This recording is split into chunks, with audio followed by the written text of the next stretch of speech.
ഇന്ന് നമ്മൾ പഠിക്കാൻ പോണേ how to do bunny hop. അപ്പൊ ബണ്ണി ഹോപ്പ് എന്നുള്ള സ്റ്റണ്ട് ആണ്. ആ സ്റ്റണ്ട് അറിയാത്തവർക്ക് വേണ്ടിയാണ് ഈ വീഡിയോ. അപ്പൊ നമുക്ക് വീഡിയോക്ക് പോവാം. അപ്പൊ ഒരുപാട് ആൾക്കാർ കമന്റ് ചെയ്തുകൊണ്ട് ചോദിച്ചുകൊണ്ട് മാത്രമാണ് ഇനി മുതൽ എന്നും വീഡിയോ ഉണ്ടാവുക. കാരണം നമ്മൾ വീഡിയോ ഇടാറില്ല, അത് നിങ്ങൾക്ക് അറിയാലോ. അപ്പൊ വീഡിയോ ആദ്യമായി കാണുന്നവരാണെങ്കിൽ സബ്സ്ക്രൈബ് ചെയ്യുക, ലൈക്ക് ചെയ്യുക, ഷെയർ ചെയ്യുക. അപ്പൊ നമുക്ക് വീഡിയോക്ക് പോവാം.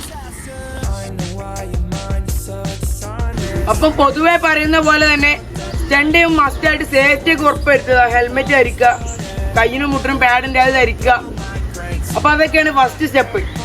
അപ്പൊ നിങ്ങൾക്ക് എല്ലാവർക്കും അറിയാവുന്നവരുണ്ട്, അറിയാത്തവരുണ്ട്. സ്റ്റണ്ടിനാമത് മസ്റ്റായിട്ട് വേണ്ട സാധനമാണ് ഈ 2 ബ്രേക്ക്. ഫ്രണ്ട് ബ്രേക്കും വേണം, ബാക്ക് ബ്രേക്കും വേണം. അത് നിർബന്ധമായിട്ട് വേണം. പിന്നെ എല്ലാവർക്കും അറിയാവുന്നവരുണ്ട്, അറിയാത്തവരുണ്ട്. മസ്റ്റായിട്ട് വേണ്ടത് എന്താണ്? പ്രാക്ടീസാണ് സ്റ്റണ്ടിന്. പിന്നെ ഈ ഒരു സ്റ്റണ്ട് ഈസി ആയിട്ടുള്ള സ്റ്റണ്ട് ആട്ടോ. പക്ഷെ എല്ലാവരും കരുതുക നല്ല ടഫാണ്. സൈക്കിള് 2 ഭാഗം പൊന്തില്ല. പിന്നെ പൊന്തിക്കണ സമയത്ത് ഫ്രണ്ട് മാത്രമാണ് പോപ്പ് ആവണമെന്നൊക്കെയാണ് നമ്മളെ കംപ്ലൈന്റ് കിട്ടിയത്. അപ്പൊ അതൊക്കെ ഒന്ന് ക്ലിയർ ചെയ്യാൻ വേണ്ടി പോവാണ്. പിന്നെ കുറെ ആൾക്കാർ ചോദിച്ചൊരു കാര്യമാണ് ബണ്ണി ഹോപ്പ് ചെയ്യാൻ സൈക്കിള് ഗിയർ സൈക്കിളാണോ ഗിയറില്ലാത്ത സൈക്കിളാണോ എന്ന്. അങ്ങനെ ഒരു നിബന്ധനയും ബണ്ണി ഹോപ്പ് എന്നുള്ള സ്റ്റണ്ടിലില്ല. പിന്നെ വേറെ കുറെ ആൾക്കാർ ചോദിച്ചിട്ടുണ്ട് സൈക്കിള് വെയിറ്റ് ഉണ്ടായ ബണ്ണി ഹോപ്പ് ചെയ്യാൻ കഴിയോ? അതൊന്നുമില്ല, സിമ്പിളാണ്. സ്റ്റെപ്പ് ഞാൻ പഠിപ്പിച്ചുതരാം. പിന്നെ വേറെ കുറെ ആൾക്കാർ ചോദിച്ചിന് സസ്പെൻഷൻ ഇല്ലാത്ത സൈക്കിളും എങ്ങനെ ബണ്ണി ഹോപ്പ് ചെയ്യാന്നുള്ളത്. സസ്പെൻഷൻ ഇല്ലാത്ത സൈക്കിളിനോട് ബണ്ണി ഹോപ്പ് ചെയ്യാം, പക്ഷേ ഫ്രണ്ടിലെ ഫോർക്ക് ഡാമേജ് ചെയ്യാൻ നല്ല സാധ്യത ഉണ്ട് കേട്ടോ. ഏറ്റവും നല്ല സസ്പെൻഷനുള്ള സൈക്കിൾ തന്നെയാണ്. അപ്പൊ നമുക്ക് ബണ്ണി ഹോപ്പ് എന്നുള്ള സ്റ്റണ്ടിലേക്ക് പോവാം.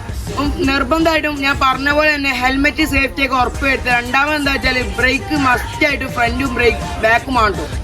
പിന്നെ ഇത് എല്ലാവരും പറയുന്ന പോലെ തന്നെ ബണ്ണി ഹോപ്പ് ആദ്യമായി ചെയ്യുമ്പോൾ ഫ്രണ്ടേ പൊങ്ങുള്ളൂ.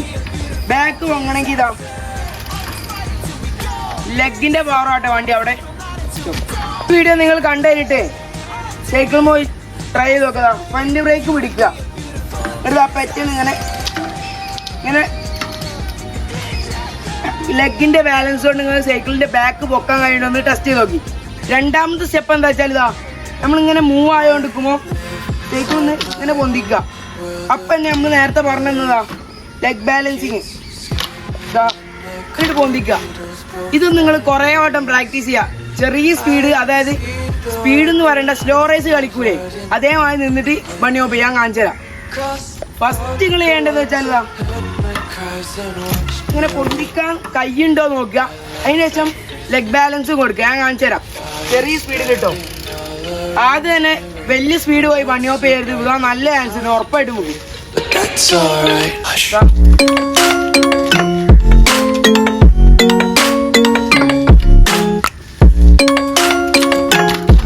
അപ്പൊ ഇങ്ങനെ ജമ്പ് ചെയ്യാൻ ഞങ്ങൾ മസ്റ്റായിട്ട് പ്രാക്ടീസ് ചെയ്ത എല്ലാം കഴിയും നിങ്ങൾക്ക്. അപ്പൊ ഇതേപോലെ പ്രാക്ടീസ് ചെയ്ത് പഠിക്കാം. ഇനി നമുക്കൊരു ചെറിയ സ്പീഡിൽ മൂവ് ആയതുകൊണ്ടൊന്ന് ബണ്ണി ഹോപ്പ് ചെയ്ത് നോക്കാം. Take my eyes open to force reality.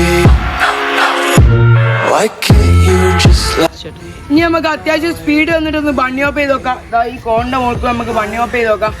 അപ്പം ഞാൻ ആദ്യം പറഞ്ഞ സ്റ്റെപ്പൊക്കെ നിങ്ങൾ മസ്റ്റായിട്ട് പ്രാക്ടീസ് ചെയ്ത് പഠിക്കുക. എന്നിട്ട് ഈ ഒരു സ്പീഡിൽ ബണ്ണി ഹോപ്പ് ചെയ്യുക. അപ്പൊ നിങ്ങൾക്ക് ഉറപ്പായിട്ടും ബണ്ണി ഹോപ്പിന്റെ റിസൾട്ട് കിട്ടും.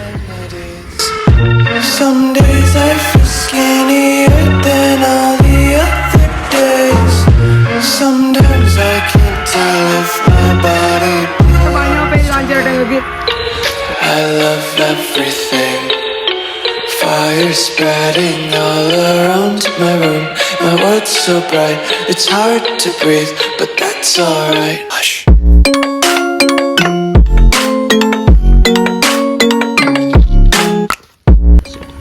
അപ്പൊ ഇന്നത്തെ ഒരു ബണ്ണി ഹോപ്പിന്റെ സ്റ്റെപ്പും കാര്യങ്ങളൊക്കെ നിങ്ങൾക്ക് മനസ്സിലായെന്ന് പ്രതീക്ഷിക്കുന്നു. നമുക്ക് അടുത്തൊരു സ്റ്റണ്ടിന്റെ വീഡിയോ ആയി കാണാം. ബൈ.